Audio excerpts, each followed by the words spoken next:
Member for Warringah. The question now is the bill be now read a second time. Give the call in continuation to the member for Warringah. Thank you, Mr Speaker.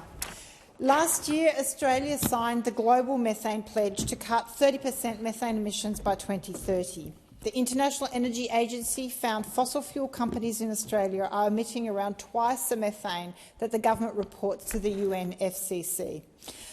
We know from the recent report that was just released, the report by the UN IPCC, that the window of time to reduce emissions is closing, and we must act with urgency.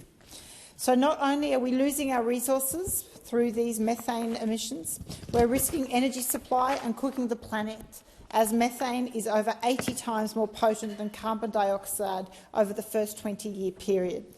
If we were in a drought and had a leaking tap, we would fix it, not open a new well.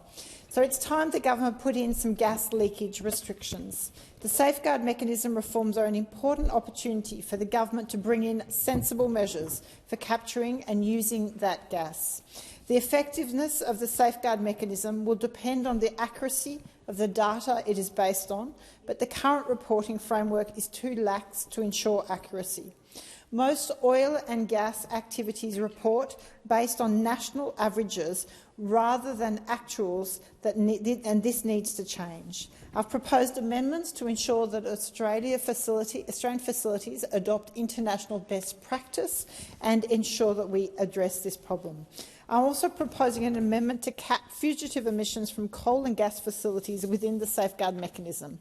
This is an opportune moment to address energy sector methane emissions. If we don't get this right, we will lose the economic opportunities with capital, workers and investment flowing to other jurisdictions, such as the US, since their passing of the Inflation Reduction Act, and the EU, who are passing commensurate legislation as well. Australia will be penalised when trying to export goods. The European Union's carbon border adjustment mechanism will come into force in October this year, penalising carbon-intensive Australian exports. Australia's largest gas importer, Japan, has indicated it will preference low-emission gas. So, in the context of this debate in relation to the safeguard mechanism, there are important amendments before the government, and I urge the government to come to the table and pass those sensible amendments.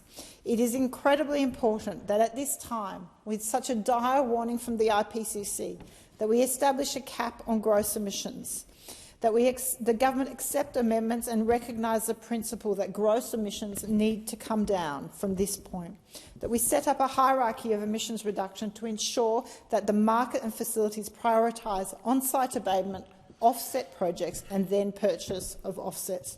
We absolutely can do better.